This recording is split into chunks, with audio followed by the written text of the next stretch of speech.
TIC is 5K. Alright, so we have polynomial inequalities. So, I mean, y'all are familiar with inequalities. That has all your inequality symbols there. If you notice, all of these are at 0 here. And if you look, it's because when we get down to this, we're going to be on a normal number line, on a regular number line, instead of on the coordinate plane. Are you okay there?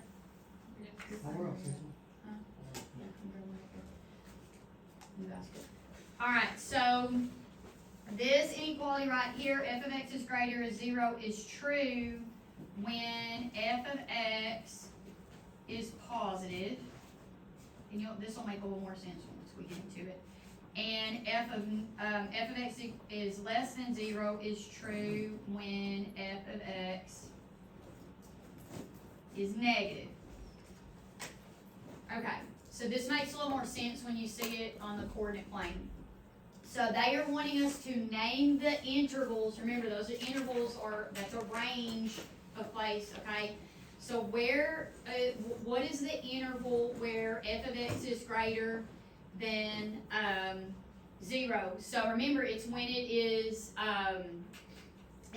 positive. So if I look at this graph, it is positive over here, because we're going to go from the left to the right like normal, right?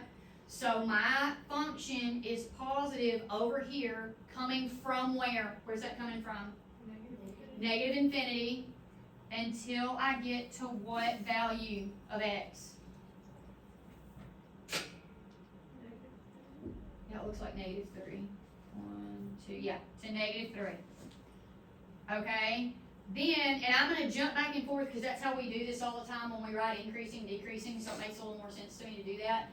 So then what happens is it crosses over and becomes negative, right? So it's negative from -3 all the way, coming down, still negative, all the way until it gets to right here, which is where? -1. Alright, then it becomes positive. And it's positive from -1 until it gets to where? 0. So then I've got -1 to 0. Alright, then it's negative from 0 until it comes back up and touches the axis line again, which is at where? +1. So 0 to 1. Then it's positive from 1 to where? Infinity. So it's similar to the way we kind of look at increasing and decreasing. It's just we're looking at above and below the axis line. But we write them in those intervals. That makes sense how we're writing those intervals? Everybody okay with that? Logical to y'all? Okay.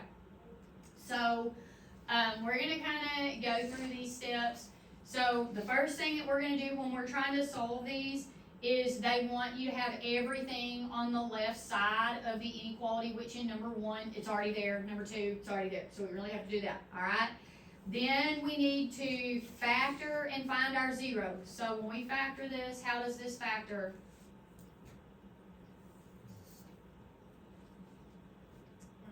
Signs are different, okay? So what are they here? +6, good, and -1. So there's my factors, right? So if I solve those for 0, then my zeros are actually what? -6 and +1.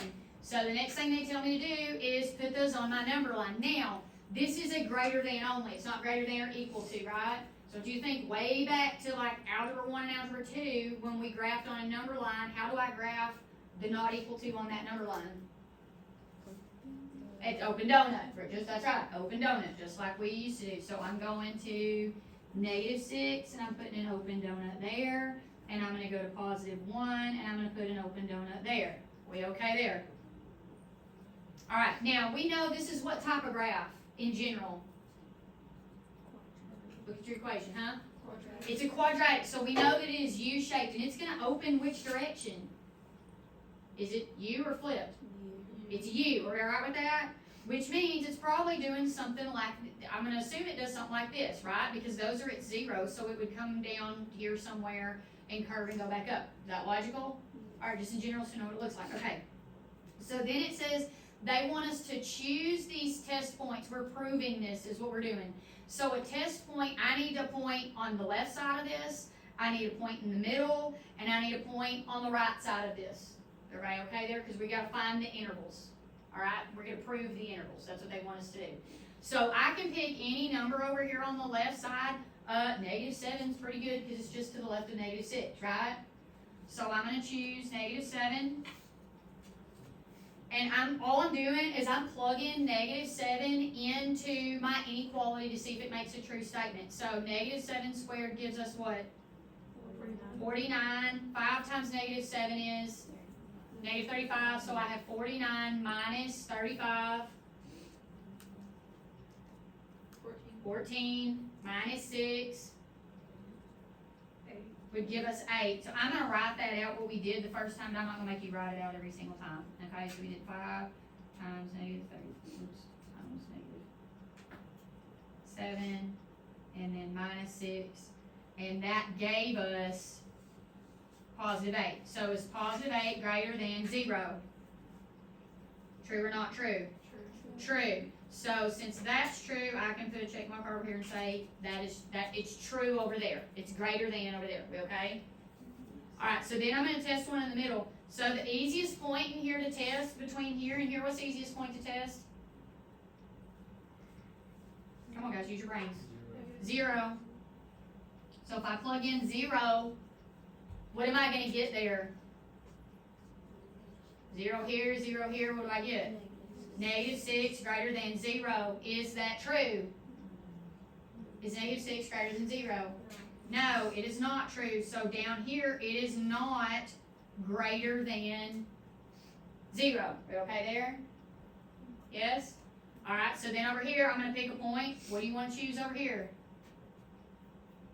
2. All right, so I've got 2. So when I plug that in, I've got 2 squared, which is 4 plus 5 times 2, which is 10. So 4 and 10 is 14. Minus 6 is 8. Is 8 greater than 0?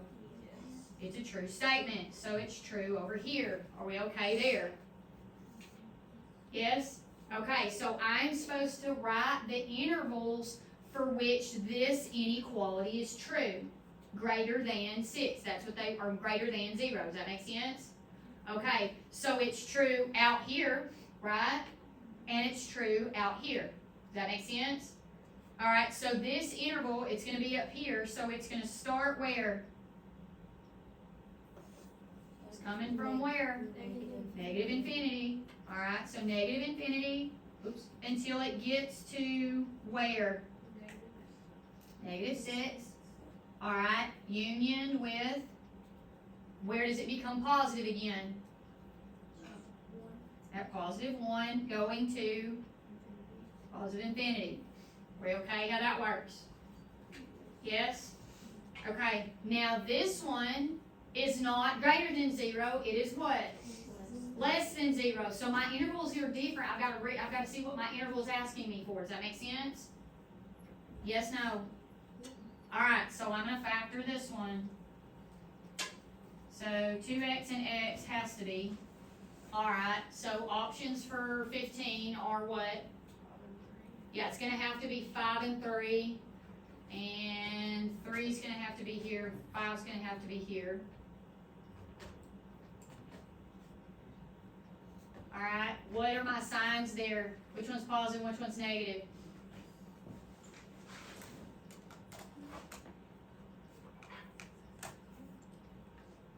Come on, y'all. Y'all can multiply in your heads. Let's go. Look at your pairs. Look at your outside and your inside. What do I need there?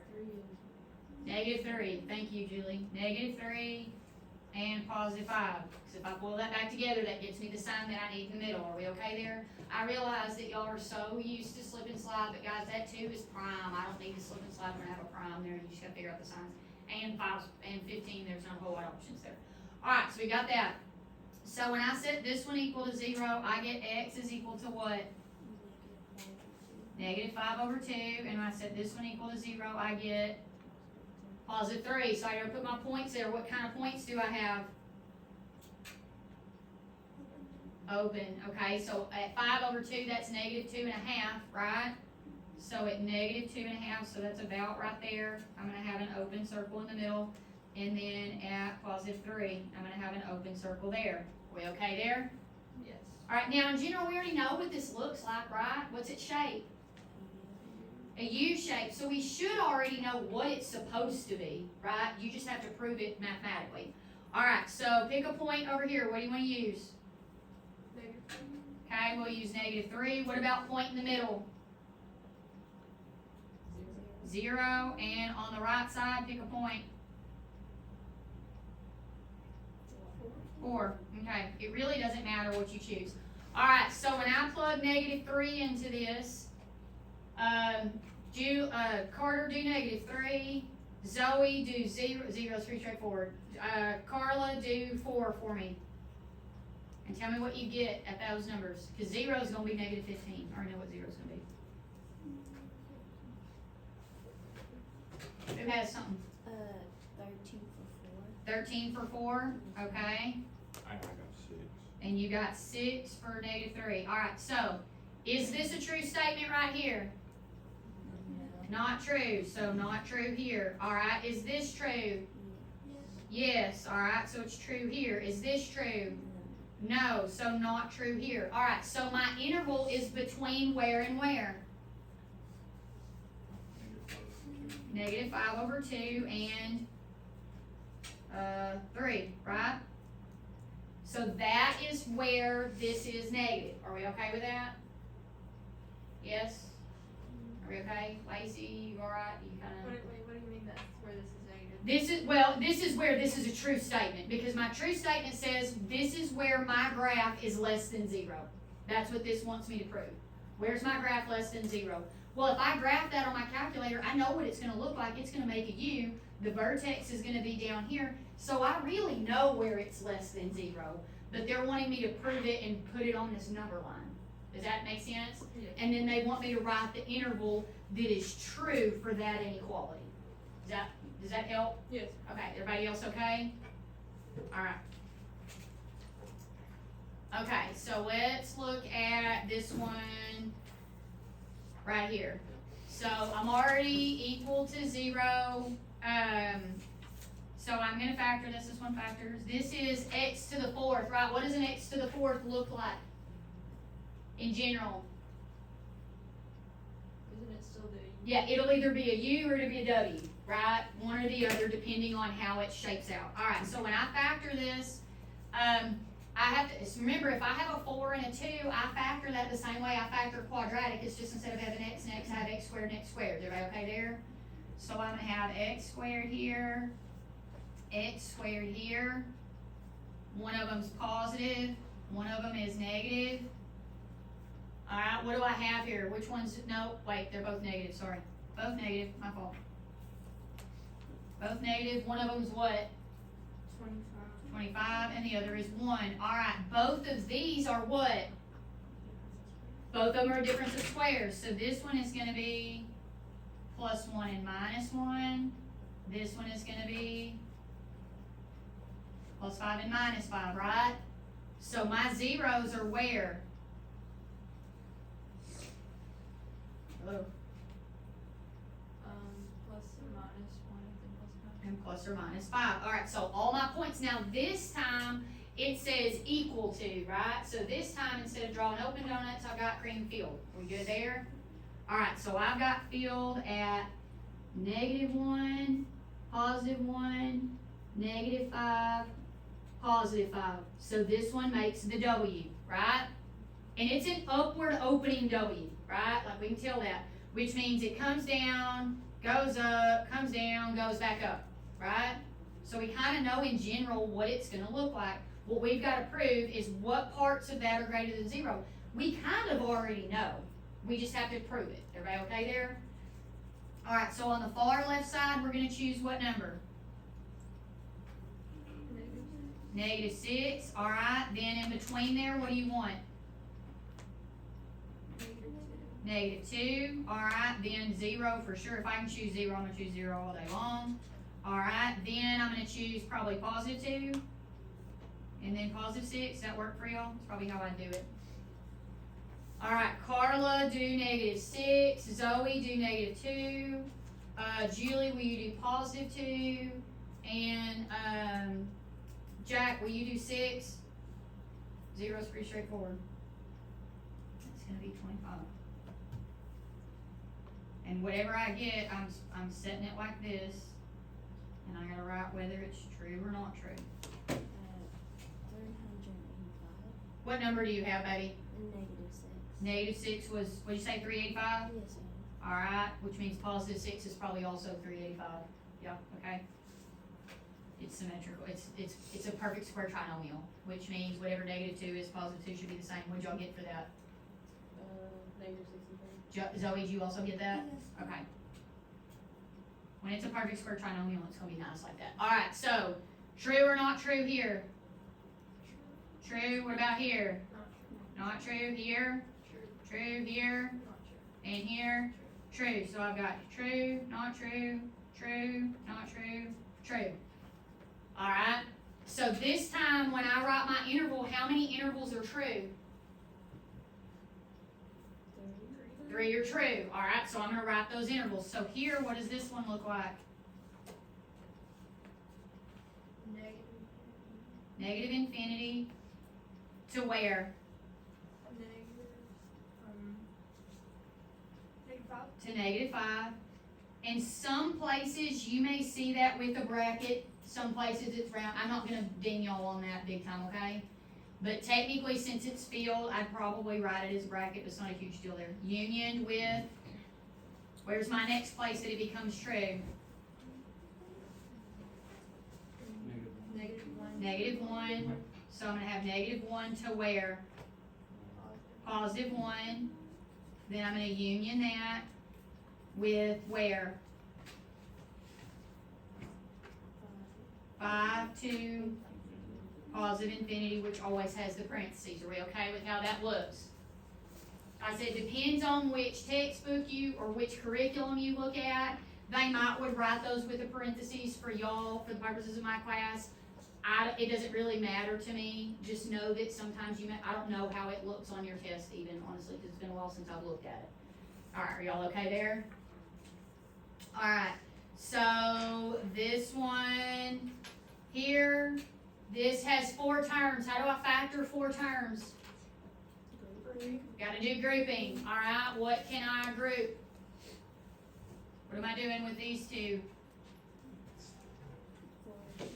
I'm gonna pull out a 4x squared, which is gonna leave you with x minus 7. Okay, so to force this to be x minus 7, what do I have to do? Take it to negative. Okay, -1, then makes that x minus 7. Alright, so this comes together and gives me 4x squared minus 1, which is what? Difference of squares, so that's gonna be 2x plus 1, 2x minus 1, and then x minus 7. Alright, so my zeros are gonna end up being what? Plus or minus positive. Yeah, plus or minus a half and positive 7. Alright, what does this graph look like? It's a squiggle, and since it has 3, that must mean it comes up, comes down, goes back up. Like, we know that's what it's gonna look like, right? Alright, so we just have to prove it. Alright, so I've got, and this is equal to, yeah. So I've got negative half about right there, positive half about there, and 7 there. We all right there? Alright, so on the left side, what number is probably pretty easy to pick? Out here. Yeah, I'd probably choose -1. I would choose 0 because it's in there. I would probably choose +1. And then I'd probably pick 8. It really doesn't matter what you pick. I just try to pick something that's easy. Alright. 0, I already know what it's going to be. It's going to be 7. Alright, so -1. Avery, will you get -1?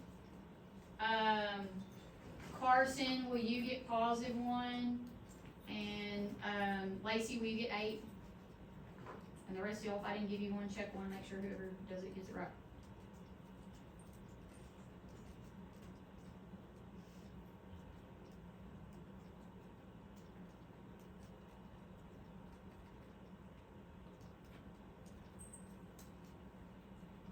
I got 255. For which one? 8. 8, okay. 255, alright, I got -18. for One. positive 1, alright. Go ahead, -1. Me, What'd you get, baby? -24. -24. Okay, so this one here, true or not true? True. What about here? Not true. What about here? True. And here? Not true. Alright, so I'm gonna go kind of copy that over here. True, not true, true, not true. Alright, so my first interval that's true is where? Infinity, -1/2. And then I have a union, and it becomes true again where?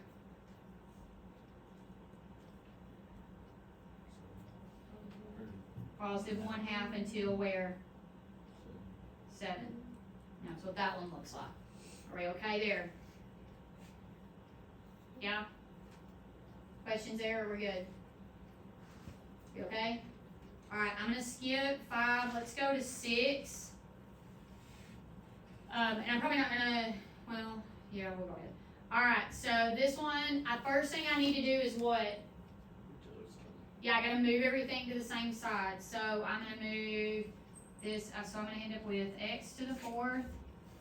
My -4x cubed comes over here and becomes +4x cubed. I have x squared. When I subtract 10x squared, I'm gonna get -9x squared, and then -36x, all greater than or equal to 0. Are we okay there? Yeah. Okay, I can have how many potential zeros here? 4. Alright, I can still factor, I can still group this. I can still group, I think. Yeah, 9 and 36, I bet I can. Alright, what can I pull out of this? X cubed. Alright, which is gonna leave me with x plus 4. Alright, what about here? What can I pull out? Yeah. -9x will leave me with x plus 4. Are we okay there? Yeah, and we could have pulled an x all the way out at the beginning. We could have done that because we're going to have to pull it out here in just a minute anyway. Are we all right there? Yes? All right. So are y'all okay if I go ahead and look at this and say I'm going to have to take an x out of that? Yes? So if I pull an x out of these two, that's going to leave me with an x there. And then this would become what? X squared minus 9, and then I have this x plus 4. Are we okay there? Questions on that, or we're good? Good? So then I have x, and this becomes what? Yeah, x plus 3, x minus 3, and then x plus 4. So then all my zeros I end up with, what's my first one?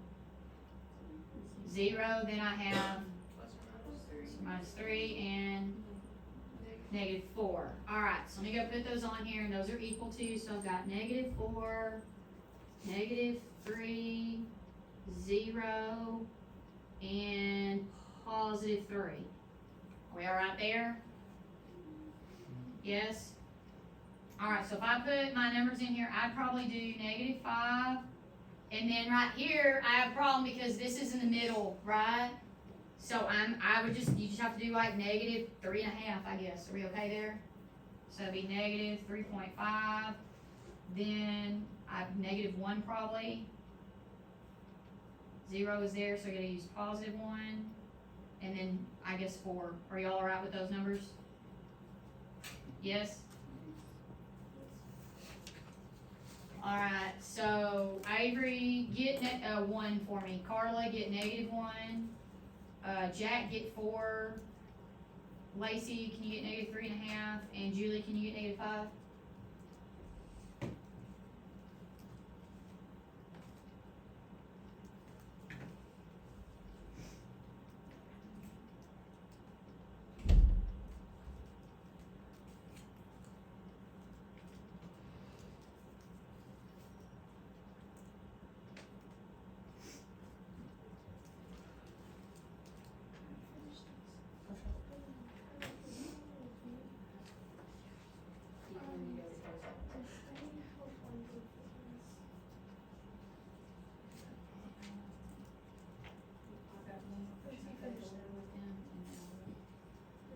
Okay, do we have some numbers yet?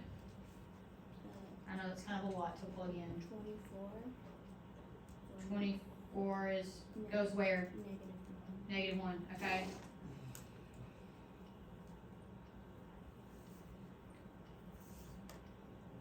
I got 80 for -5. 80 for -5, okay.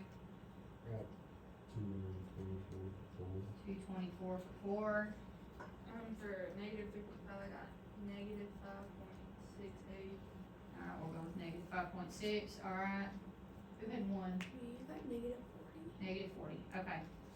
And I have those on my paper, that's all what I have from before. Alright, so this one is true, that is not true, this is true, not true, and true. So I've got check mark here, X here, true, not true, true. Alright. Okay, so my first interval is gonna look like what?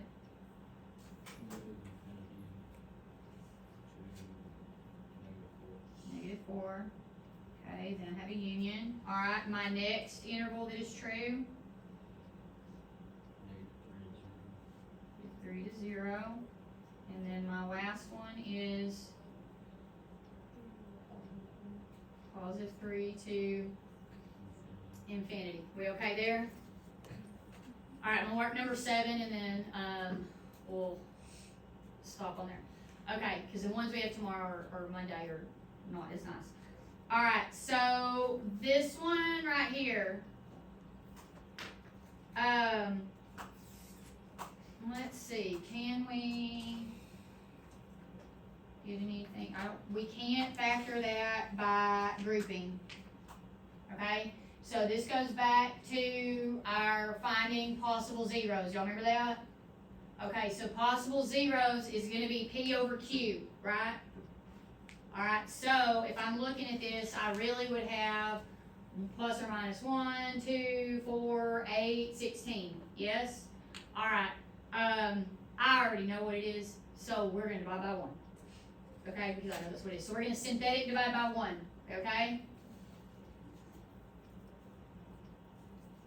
Just to save time. Alright, so I've got 1, -9, 24, -16. Good there? Bring it down, I've got 1 and 1 gives me 1, so I have -8, -8, 16, +16, gets me what I need. So now I have, what's my trinomial here? X there is 8x. Plus 16, and then this one is what? It'd be x minus 1. Alright, so we got that one. Alright, so this factors, that's a perfect square trinomial, -4 and -4. Okay, so those are my factors. We good there? So x is equal to 1 and 4. If this factor matches, what does that mean about the graph at that point? That it touches -4. Yeah, it just bounces off there. It's tangent. Y'all okay with that? Y'all remember when we did tangent and intersecting? Alright, so I've got, and these are greater than only. So I've got +1, open circle, +4, open circle. We okay there? So on the left side, we're going to check what number? 0. And then I would probably do 2. And then I'll probably just pick 5 because it's the first one over there. Alright, Carson do 2, Peyton do 5. Because 0 is -16. I already know which one that one is.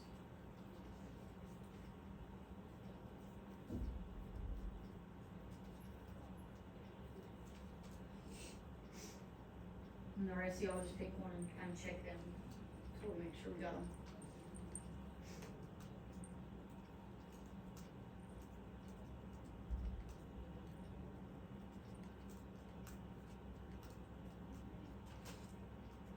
I got 4. You got what? 4. Okay, 4. You had 2, right? Alright, Peyton, what'd you get for 5? You also got 4? I think I got 5, but okay. I'm pretty sure I got 5. But whatever, I ain't got 4. It's gonna work out to be true anyway. Alright, so Negative 16 greater than 0, true or not? Not true. This one is true, and this one is also true. Okay, so not true, true, and true. Alright, now here's the issue with this. If this had been cream filled, we wouldn't really have an issue. But it's open. Does that make sense? So we have to separate this interval. Because if it was cream filled and it stayed being true, then that would be great. But because it is not, because it is open, I have to have a break in my interval. Does that make sense? Yep. Because it's a hole, basically. Alright, so my interval is going to look like what?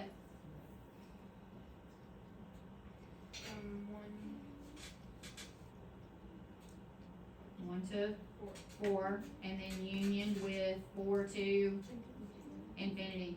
Y'all understand what I mean there by that? Yes? So like if it would have been filled, then it would have just been. Yeah, because if it had been filled, I mean, think about what this graph looks like. Like this is a squiggle, right? So what that means is it's a squiggle that goes up. So it comes up, goes through there, and it comes down and it touches right here at that point. Does that make sense? Like that's what it would look like. But because this is an open circle, I have to separate this interval. If it was greater than or equal to, then I could have written this from 1 to infinity as being true. Does that make sense? So, but the reason we had to separate it is because of that openness right there, or that hole. Everybody okay with that? Alright. So y'all are gonna do 1 through